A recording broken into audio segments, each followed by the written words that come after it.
The fluorescent lights of First National Bank hummed overhead as Marcus Whitmore stood at the counter, his worn jacket still damp from the morning rain, clutching a check that represented everything he'd fought for, everything he'd lost, and everything he hoped to rebuild.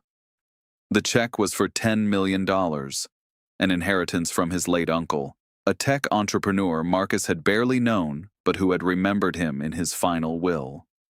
As Marcus slid the check across the polished marble counter toward the bank manager, he had no idea that the next 15 minutes would test every ounce of dignity he had left, or that his 5-year-old daughter Sophia, sitting quietly on the lobby bench with her threadbare backpack, would witness a moment that would change their lives forever. Veronica Hartwell, the bank's assistant manager, picked up the check with 2 fingers as if it were contaminated, her perfectly manicured nails glinting under the harsh lights. Her eyes moved from the astronomical figure to Marcus's scuffed work boots, his calloused hands, and the faded delivery company logo barely visible on his jacket. A smirk played at the corners of her glossed lips, and in that moment, Marcus felt the familiar weight of judgment settle on his shoulders, the same judgment he'd endured since his wife Sarah died 3 years ago, leaving him to raise Sophia alone while working double shifts just to keep their small apartment. Is this some kind of joke? Veronica's voice cut through the quiet bank lobby, loud enough that several customers turned to look. Marcus felt his face grow warm, but he kept his voice steady, explaining that the check was legitimate from his uncle's estate, processed through a reputable law firm. Veronica examined the check again, holding it up to the light as if searching for evidence of forgery, her expression dripping with disdain. "Sir, I've worked in banking for 7 years, and I can spot a fraudulent check from a mile away. Do you really expect me to believe that someone like you?" She paused, her eyes scanning him from head to toe. "Someone who probably can't even afford the suit required to enter a proper law office suddenly has access to $10 million.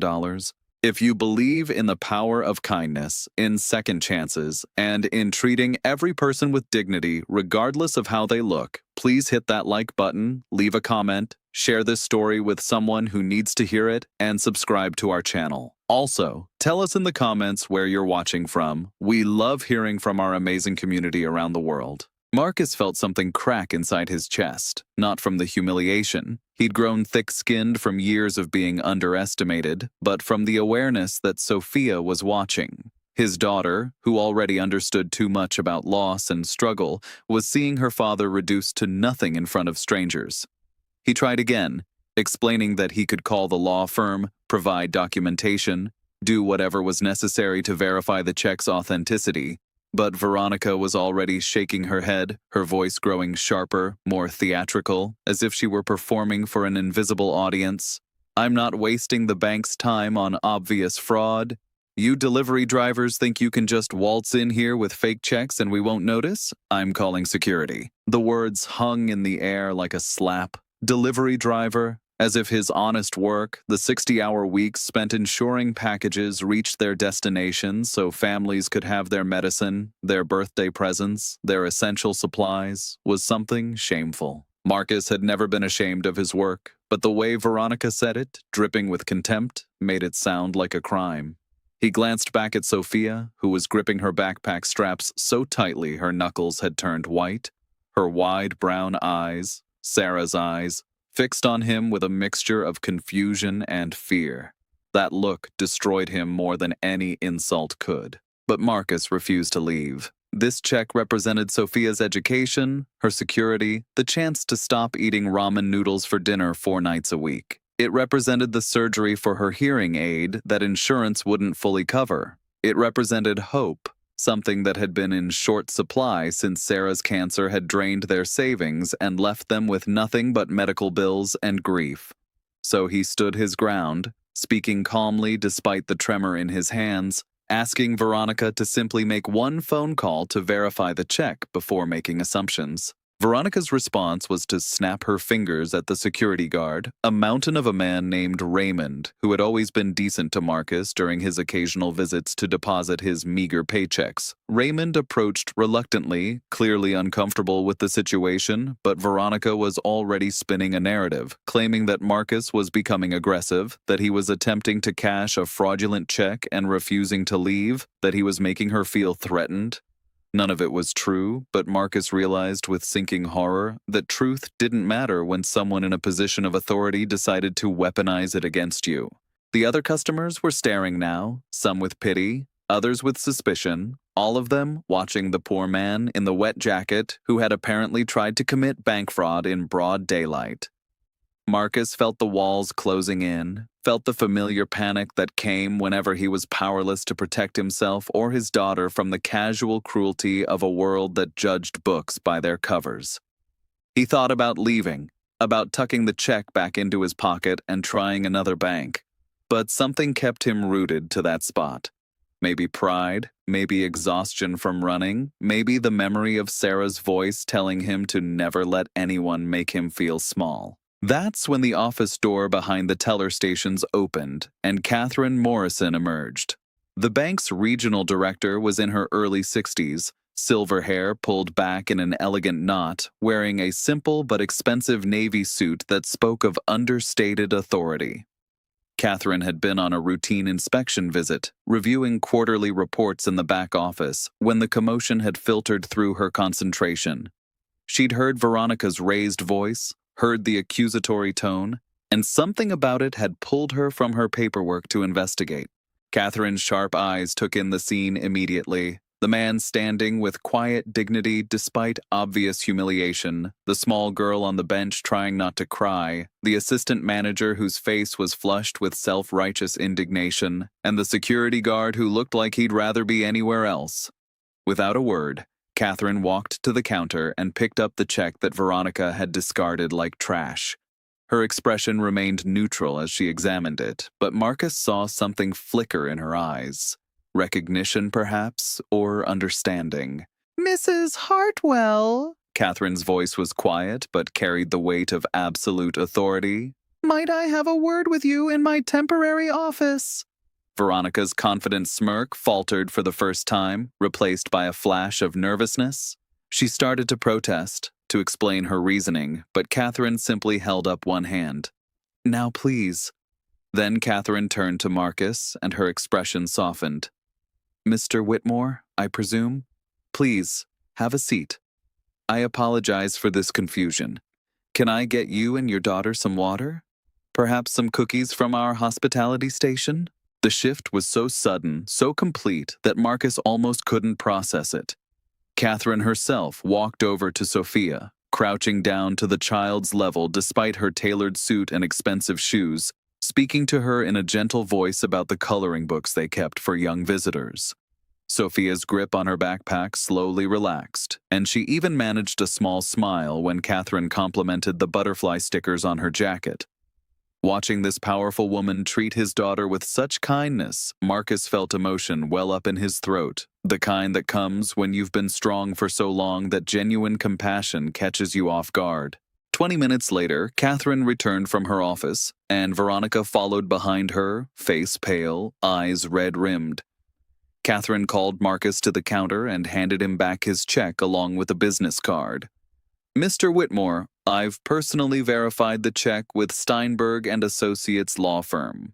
Your uncle's estate attorney, Mr. Gerald Steinberg, confirms that this inheritance is entirely legitimate and has been waiting for you to claim it. I've also taken the liberty of expediting the verification process. The funds will be available in your account within 3 business days instead of the standard 10. Marcus's hand shook as he took the check, hardly daring to believe what he was hearing. Catherine continued, her voice firm but not unkind. "I want to personally apologize for the treatment you received today. It was unprofessional, discriminatory, and absolutely contrary to the values this institution claims to uphold. Mrs. Hartwell has been suspended pending a full investigation, and I'll be recommending mandatory training on unconscious bias for the entire staff." Veronica stood rigid, humiliation radiating from her like heat, But Catherine wasn't finished. She turned to address the lobby, where curious customers still lingered. Let this be a lesson to all of us. We serve people, not appearances. We respect individuals, not income statements. The gentleman you witnessed being accused and humiliated is Mr. Marcus Whitmore, a hard-working father, a veteran of the delivery industry who ensures our community receives essential supplies, and now the heir to a substantial estate. He deserved respect in all of those circumstances, but he received it in none of them until his wealth was verified. That says everything about our failures and nothing about his worth. The speech sent ripples through the lobby, and Marcus saw several people nod in agreement, while others looked away in shame, perhaps remembering their own moments of judgment.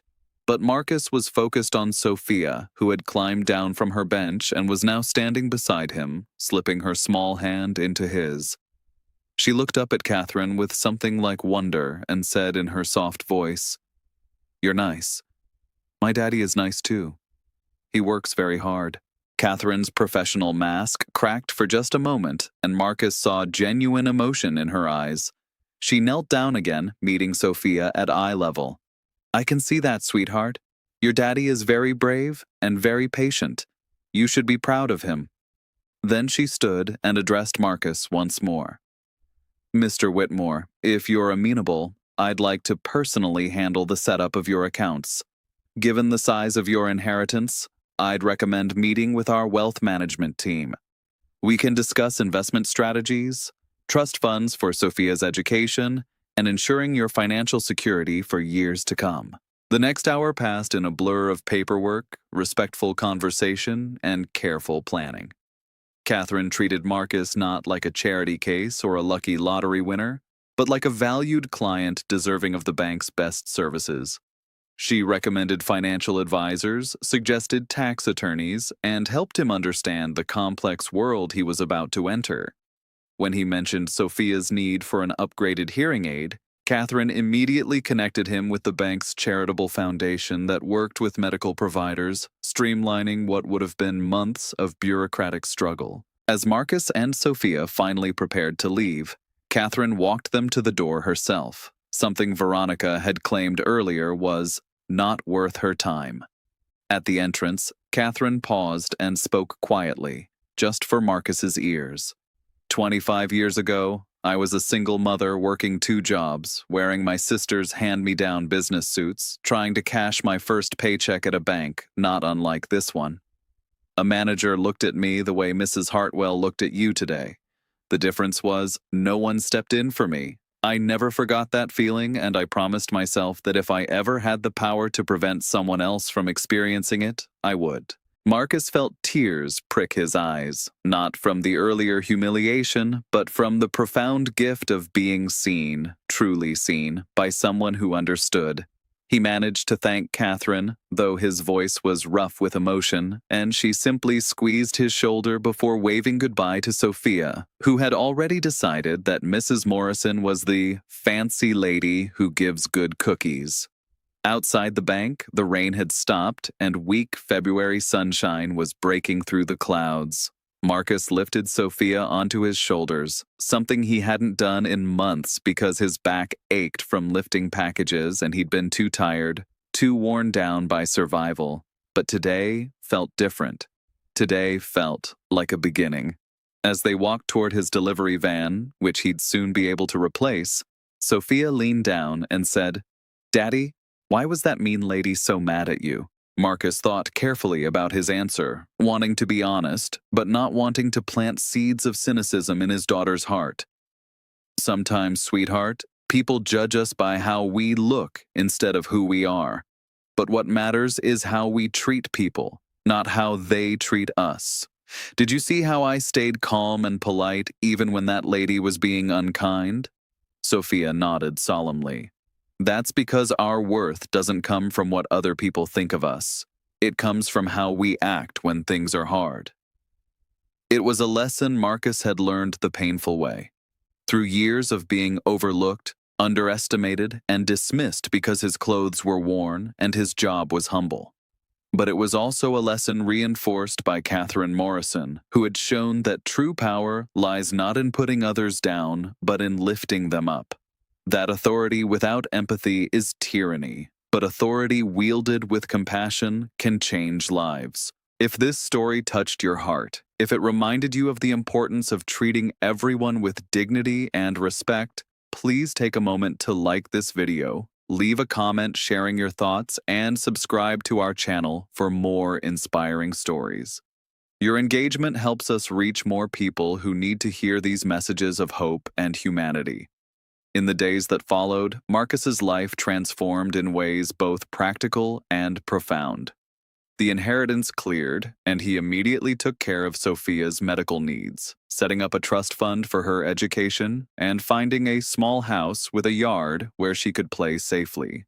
He kept working his delivery route for another month, partly out of loyalty to the customers who depended on him, partly because he needed time to process the magnitude of change, but mostly because he wanted Sophia to see that sudden wealth didn't mean abandoning the values of hard work and service. Word spread through the community about what had happened at the bank, and Marcus found himself becoming an unlikely symbol of resilience.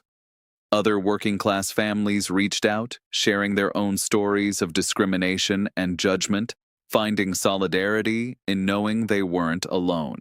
Marcus started a small foundation with part of his inheritance, dedicated to helping single parents in financial crisis, ensuring they had access to resources and dignity during their hardest moments. Before we reach the end of this story, I have a special request. Please comment below with the word respect if you believe every person deserves to be treated with dignity, regardless of their circumstances. Let's flood the comments with positivity and create a wave of kindness together. Catherine Morrison became not just a financial advisor, but a friend, someone who understood the complicated emotions that came with sudden wealth after years of struggle. She helped Marcus navigate his new reality while staying grounded in the values that had carried him through his darkest days. And Veronica Hartwell, after her suspension and mandatory training, eventually left the banking industry entirely.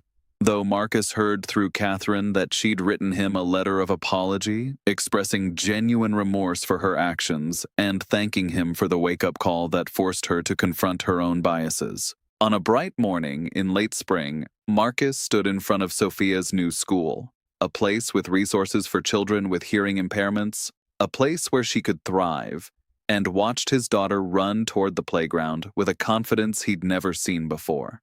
She turned back once, waved with her whole arm, her new hearing aid glinting in the sunlight, and shouted, "I love you, Daddy," before disappearing into a crowd of children who didn't judge her for her second-hand clothes or her father's old van, because children at their best see people as they are, not as society has trained them to be. Marcus thought about Sarah, about how much she would have loved to see this moment, and he felt her presence in the warmth of the sun, in the sound of Sophia's laughter carried on the wind.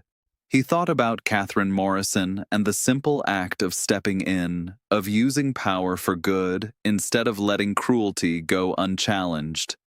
He thought about how easily that day at the bank could have ended differently if not for one person willing to look past appearances and see truth. The $10 million had changed Marcus's life in material ways, certainly, but the real transformation came from being reminded that his value as a human being had never been tied to his bank balance. That worth is intrinsic, not earned. That dignity is a birthright, not a privilege of the wealthy. And that sometimes, when we're at our lowest, stripped of pride and power, the universe sends someone who sees us not as we appear, but as we truly are. As Marcus drove away from the school, his phone buzzed with a text from Catherine. Board meeting this morning implemented new protocols for customer interactions and discrimination prevention. Your experience is changing how we do business. Thank you for your grace under pressure. Hope Sophia's first day is wonderful. Marcus smiled, realizing that his humiliation had become a catalyst for systemic change, that his willingness to stand firm in the face of disrespect had rippled outward in ways he'd never anticipated. That evening, Marcus and Sophia sat in their new backyard, the one with the swing set and the garden space where they were planning to grow tomatoes in Sarah's memory. Sophia asked him again about the mean lady at the bank, processing the event with the seriousness of a child trying to understand adult complexities. Marcus pulled her close and said, "The mean lady taught us something important. She showed us that how people treat us says more about them than about us. And the nice lady, Mrs. Morrison, showed us that one person choosing kindness can change everything." Sophia thought about this for a moment, then said with the wisdom of the very young, "I want to be like the nice lady when I grow up." And Marcus, his heart full to bursting, replied, "Then you'll change the world, sweetheart, one kind act at a time." Years later, Marcus would look back on that rainy February morning as the day everything shifted, not because of the money, though he'd be lying if he said financial security didn't matter, but because it was the day he learned that true wealth lies in integrity, in treating others with respect regardless of their station, and in the courage to demand that respect for yourself when the world tries to take it away. It was the day Sophia learned that standing up for what's right sometimes means standing alone until someone brave enough joins you.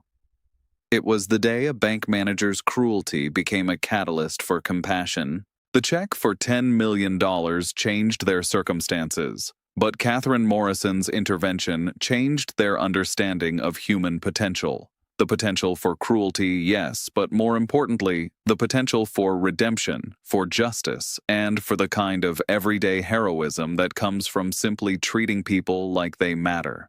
Because they do. Everyone does.